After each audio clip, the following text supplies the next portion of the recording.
Assalamualaikum warahmatullahi wabarakatuh.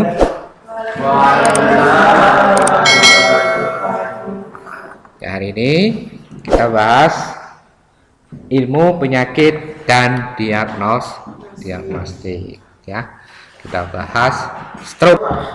Pengertian? Ya, stroke atau gangguan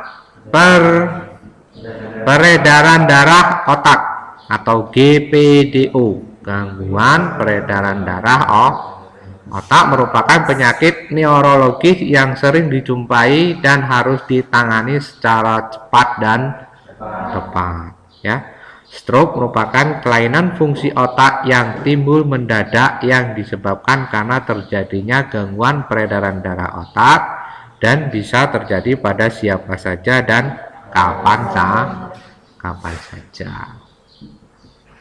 Maksudnya? Ya, stroke itu gangguan. Nah, kita bahas dulu kayak sel, kumpulan dari sel membentuk sebuah jaringan otak atau sel-sel otak, sel-sel neuron itu tahu, sel saraf ya. Sel-sel neuron atau sel-sel jaringan otak itu dia hidup. Dia membutuhkan apa? Sel neuron itu atau jaringan otak itu membutuhkan makanan dan membuang sisa makanan. Nah, makanan yang dibutuhkan oleh sel otak atau sel neuron itu dibawa oleh pembuluh darah,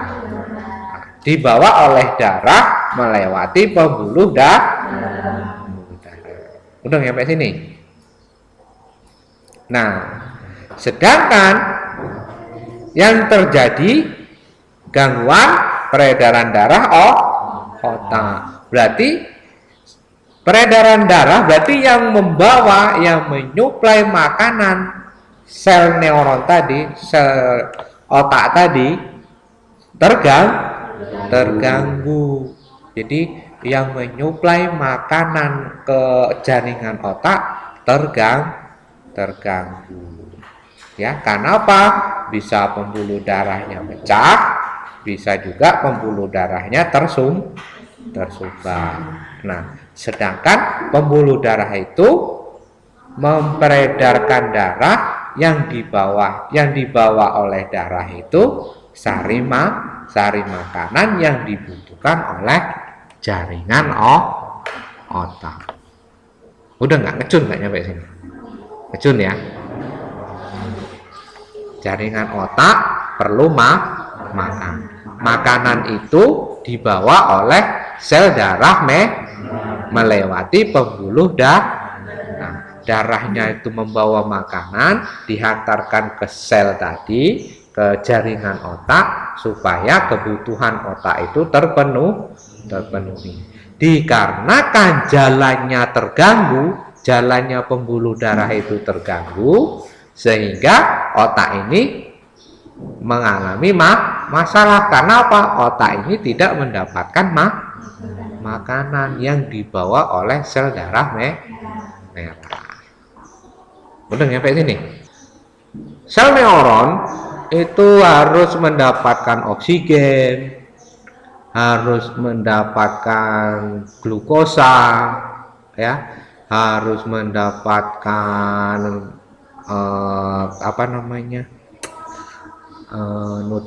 oksigen, glukosa, terus nutrisi yang lain-lain kayak vitamin, hormon dan lain-lain. Itu harus mendapatkan itu suplai tersebut, terutama glukosa dan oksigen.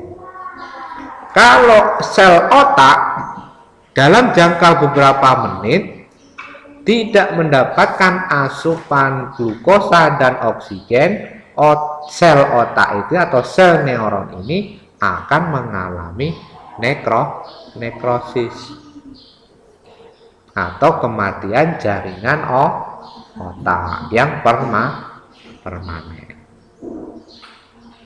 Paham ya? Nah, sedangkan dalam paham otak itu yang terganggu, kita bahas lagi anatominya. Fungsi otak mengendalikan sistem koordinasi. Otak itu berfungsi mengkoordinasi seluruh tubuh kita. Masih ingat anatomi sistem koordinasi? Yang mengingat, yang menyuruh tangan ini bergerak itu otak. Yang mengendalikan muka ini biar senyumnya simetris itu otak. Karena otaknya rusak, makanya mengalami apa? Afasia motorik. Yang kelihatan itu afasia motorik apa? Kelemahan motorik. Contohnya tangan sama kakinya dia lemah, tidak bisa bergerak. Karena apa? Otak itu yang memerintahkan tangan dan kaki bergerak. Karena apa? Otaknya yang rusak. Terus muka kita supaya senyum simetris, itu yang memerintahkan otak melalui sarafnya, terus memerintahkan otot-otot muka ini supaya dia senyumnya simetris. Pada orang serangan stroke ada yang mukanya tidak simetris atau telo atau nggak bisa ngomong.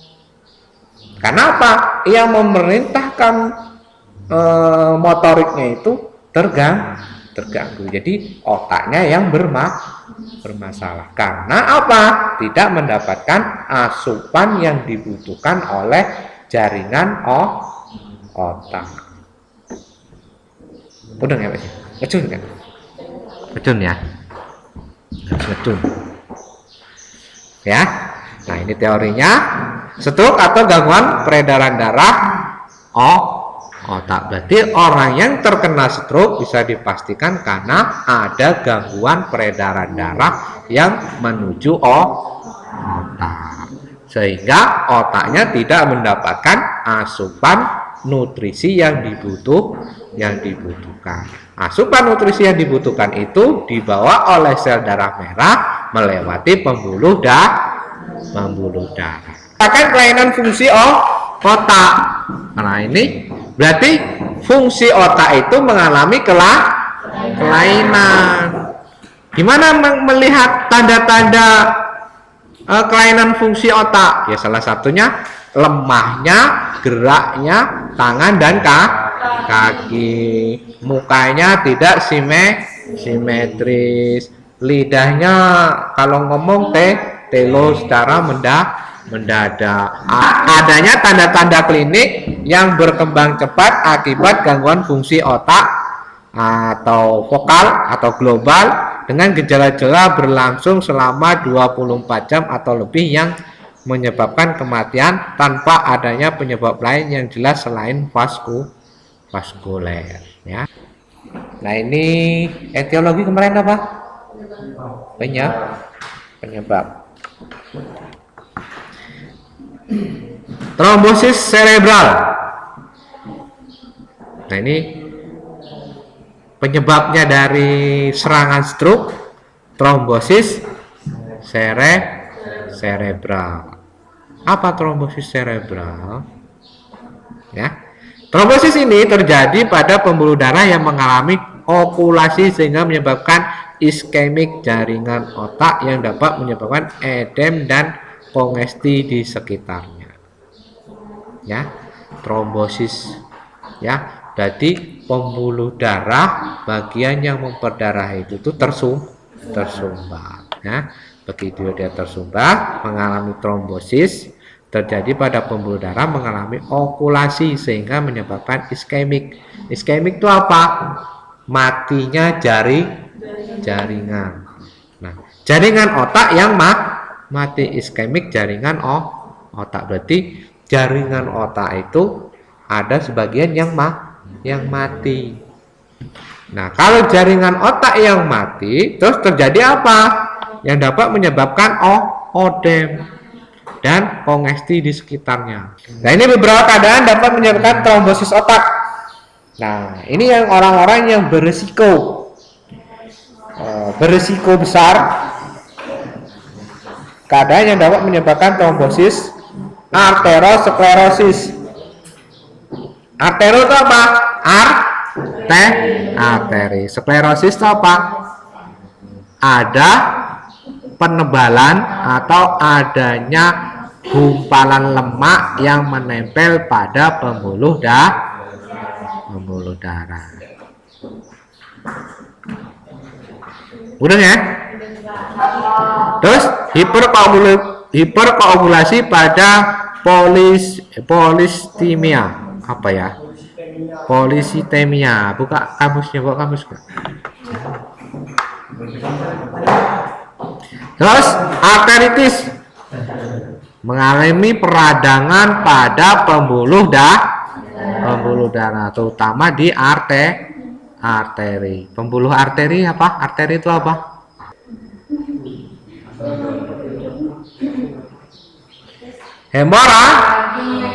Hemoragik itu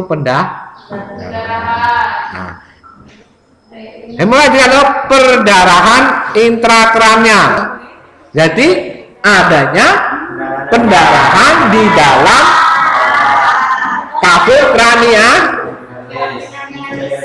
kranialis. Di intrakrani ada terjadi pendarahan di Nah, sedangkan di dalam intrakranialis itu ada cerebellum dan brainstem. Berarti di antara 3 organ tersebut mengalami pendarahan. Itu ada ruang subarachnoid atau ke dalam jaringan otak sendiri, ya. Bisa lagi kalau terjadi karena hipertensi. Biasanya di dalam subarachnoid dan apa? Dan diameter. Arachnoid, subarachnoid, diameter. Nah, itu yang disebut dengan lapisan meningen. Lapisan meningen itu terbagi menjadi 3, arachnoid, subarachnoid, diameter. Ya. Ini pecahnya pembuluh darah otak bisa menyebabkan perembesan darah ke dalam parenkrim otak, ya. Terus mengalami penekanan atau pergeseran dan pemisahan jaringan otak. Terus otaknya mengalami terus menjadi penekanan jaringan otak sehingga mengalami infak otak dan edema dan herniasi otak. Hipoksia Nah, ya, hipoksia itu apa? Kekurangan Nah, pada hipertensi, penyebab hipertensi yang parah, henti jantung, paru, dan penurunan kardiot